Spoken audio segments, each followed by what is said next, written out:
Forget the cheap TV dinners. This dish was originally a strict medical prescription.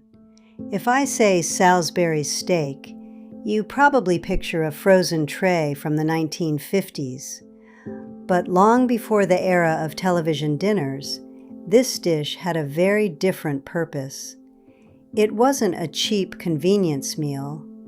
It was actually a strict 19th century medical prescription. Today, we are opening the archives to the year 1897 to find the truth. We are going to recreate the original, filler-free recipe, perfectly scaled down for just two. And we will discover the surprising culinary chemistry that makes this forgotten method absolutely brilliant. The story begins after the Civil War with a physician named Dr. James Salisbury.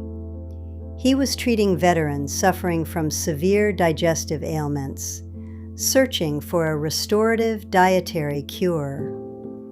His conclusion was radical for the time: a high-protein diet completely devoid of complex carbohydrates. He believed that human teeth were designed primarily for meat, and vegetables caused internal fermentation. So, he invented a specific preparation of beef that would be effortless to digest. This is where the modern hamburger and the authentic Salisbury steak completely part ways. A modern burger is simply ground meat, often mixed with cheap fillers and breadcrumbs. But Dr. Salisbury's original method required something far more meticulous: the muscle scraping technique. You don't just push the beef through a mechanical grinder. You must scrape it by hand. Using a dull blade, the cook carefully scrapes the pure muscle fibers away from the connective tissue. This leaves behind all the tough gristle, yielding a pile of incredibly pure, tender beef. It is a labor of love, a slow, methodical process that demands your full attention. When you feel the texture of hand-scraped beef, you immediately understand the doctor's logic. It is soft, almost velvet-like, completely different from the coarse texture of standard ground chuck. But the historical ingenuity doesn't stop with just the physical preparation of the meat. There is a fascinating bit of 19th century culinary chemistry hidden in the next step. To bind the meat without using any forbidden carbohydrates or eggs, they used hot water. Just a few spoonfuls of hot water kneaded gently into the scraped beef fibers. This slight heat begins to denature the proteins, creating a natural, sticky binding effect. It is a brilliant technique that maximizes tenderness without relying on any artificial chemical tenderizers. You gently form the meat into oval patties, being careful not to pack them too tightly. Dr. Salisbury insisted they should be loose enough to allow heat to penetrate evenly. Now, we bring our heavy cast iron skillet up to a smoking, intense heat. The original recipe calls for a quick sear, locking in the natural juices of the beef. Listen to that sizzle.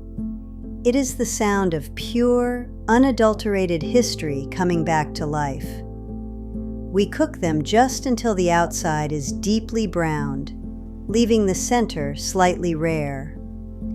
This was crucial for the medical diet, as overcooked meat was deemed too difficult to digest. Once the patties are perfectly seared, we remove them to rest on a warm plate. What remains in the pan is culinary gold, the rich, dark, caramelized beef drippings. This is the foundation of the traditional 1890s pan gravy, a masterpiece of simplicity. We strictly avoid modern bouillon cubes, artificial colors, or any processed flavor enhancers here. Instead, we build a rich, dark sauce using only those cast iron drippings, butter, and flour. We whisk the flour into the bubbling fat, cooking it until it smells nutty and toasted. This roux is the thickening agent, a classic French technique adapted for the American frontier. Then, we slowly pour in pure water or homemade bone broth, whisking constantly to prevent lumps. The gravy transforms, thickening into a glossy mahogany-colored sauce that coats the back of a spoon. It is a sauce born of resourcefulness, using every last drop of flavor from the pan. Now, let's talk about the exact mathematics of scaling this historic dish for 2 people. Most vintage recipes were designed to feed large Victorian families or entire boarding houses. For empty nesters, we reduce the beef to just 3/4 of a pound for 2 portions. We adjust the roux-to-liquid ratio to yield exactly 1 cup of rich pan gravy. This provides just enough sauce for 2, completely eliminating the problem of endless freezer waste. It is about cooking with intention, respecting the ingredients, and perfectly portioning our heritage. We return the resting patties to the bubbling gravy, letting them simmer for just a moment. They absorb the rich flavors of the sauce, becoming incredibly tender and deeply savory. How did this strict medical diet eventually become the king of 1950s frozen TV dinners? As the decades passed, the recipe shifted from a doctor's prescription to a household staple. During the Great Depression, cooks began adding breadcrumbs and onions to stretch the expensive meat.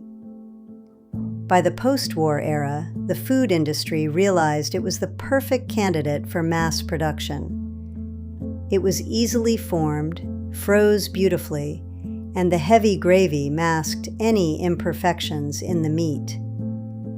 The original hand-scraped, pure beef delicacy was replaced by mechanized, filler-heavy convenience food. But today, we are reclaiming the dignity of Dr. Salisbury's original 1888 invention. We plate our 2 perfectly scaled portions, spooning that glossy, dark gravy generously over the top. The aroma is intoxicating, a pure, concentrated essence of beef and toasted butter. When you cut into the patty, you can immediately see the difference the scraping technique makes. It yields beneath the fork with almost zero resistance, perfectly bound yet incredibly delicate.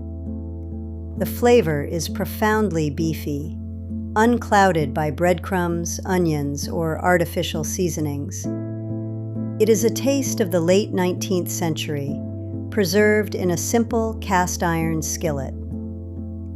Preserving these recipes is about more than just cooking. It is about reading history through food.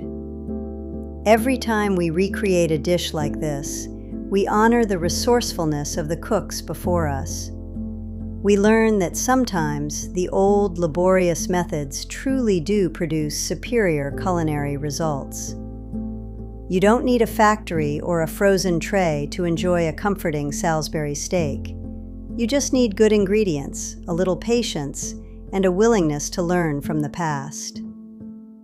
I carefully document these exact, scaled-down measurements in my journal, preserving them for the next generation.